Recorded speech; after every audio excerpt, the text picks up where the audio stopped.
he promised him that he would help him carry that cross, and that he would be with him until the end of time.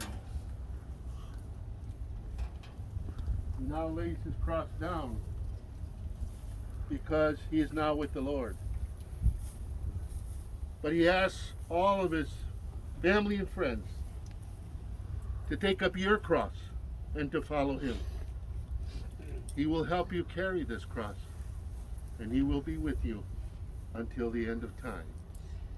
So now I present this cross to the family members to remind them of Jesse accepting his cross and following the Lord the remainder of his life. It's this one.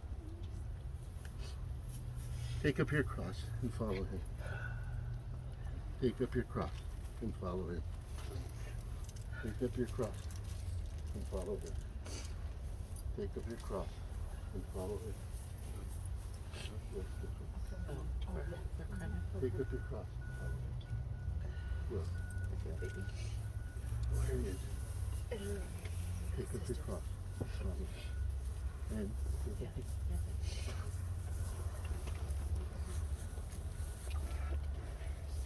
up your cross.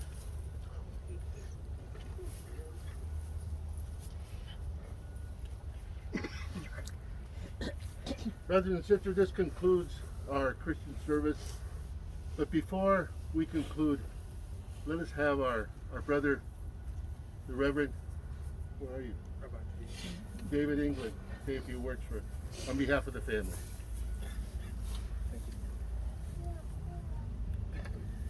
Thank you, Deacon Armando Valenzuela, for the beautiful service. I think all the way from the beginning to where we are now has been beautiful, so thank you for that. We'd like to say thank you for everybody coming out today. It's such a pleasure just to be able to see all these people. It just goes to show how loved Jesse was, how he touched so many lives every day, all the time, even people we might not know. He was out there. And so I put something together for this. Some descriptive words about my tata. Strong, supportive, non-judgmental, loving, forgiving, present, and a best friend. These are all words that have been said about my grandfather. And yet, these are also words that resemble our Father in heaven. So as I stand here today, I'm sure that collectively there are hundreds of memories that we can all share about my tata. My grandfather was a simple man who loved sports, playing softball, building model airplanes, and just being in the presence of his family.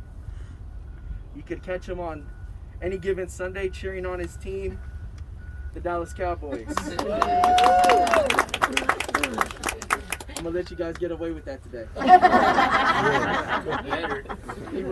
He was faithful too, no matter their record. In his younger years, you might have been able to catch him on a baseball field playing ball with his friends, or maybe even in the middle of one of his hobbies, building model airplanes. But one thing is for sure, you would always see him at all the family gatherings, graduations, birthdays, you name it. If my tata was invited, he was there. And you could bet that he was going to show up looking fresh. And for those of you who saw him, I have hope for the future, because he still had a full head of hair at 80 years old. There are so many memories of my tata that I could share, like how whenever you would walk into his home, two things were a guarantee. One, there was coffee and soda, and two, there was Tejano Tex-Mex music playing on the radio. But I will just share one that I believe speaks to his character and his love. As my cousins and I were growing up, anytime there was a family function, and my tata would show up, it was almost instantaneous that he'd pull out a money clip full of $1 bills, and he would just start handing them out. And in that moment, as we were growing up, it was like, man, we're gonna take this dollar and go buy a. They were called thirst busters back then. Well, we would go to and get a thirst buster at Circle K, or maybe it went to the ice cream man. But as in hindsight, as my cousin Michael said the other day, a tata dollar was worth so much more than just $1. A tata dollar was an investment into the grandkids, an investment into family, an investment of love, and an investment into creating legacy. The last few weeks leading up to my grandfather's passing was definitely a roller coaster ride. Full of emotion. And despite our own humanity, my tata stood still and strong and solid as a rock that he always was. Speaking things about family and how our family should always love each other, support, forgive, and be with one another.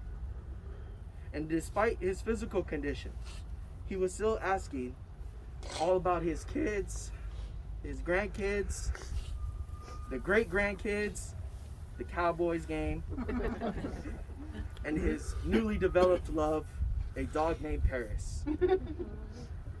He still made sure to make everyone who visited him feel special, as if they were the only one and only person in the world.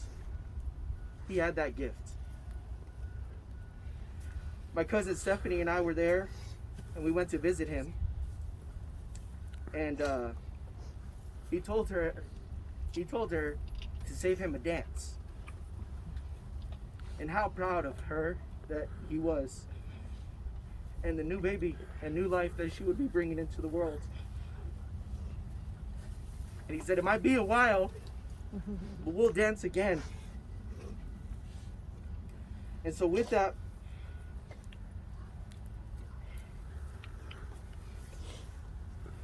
my faith is that we will meet again. We will dance again. We will sing Volver y Volver again. And we will do all these things again as we see each other another time. But the next time we see each other, it will be in the absence of pain. It will be in the absence of sin. And in the presence of love. And in the presence of our Father.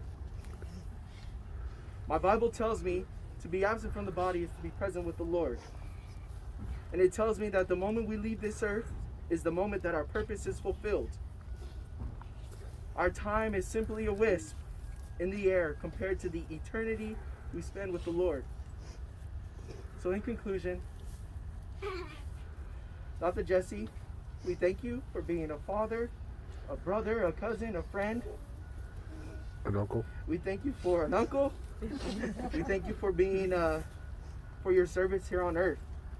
And we thank you for your love and for the foundation you have laid and created. And we thank God who created you for us. And though you are no longer in our physical presence, you will always be in our hearts. So I say in heaven, play ball. Amen. Thank you.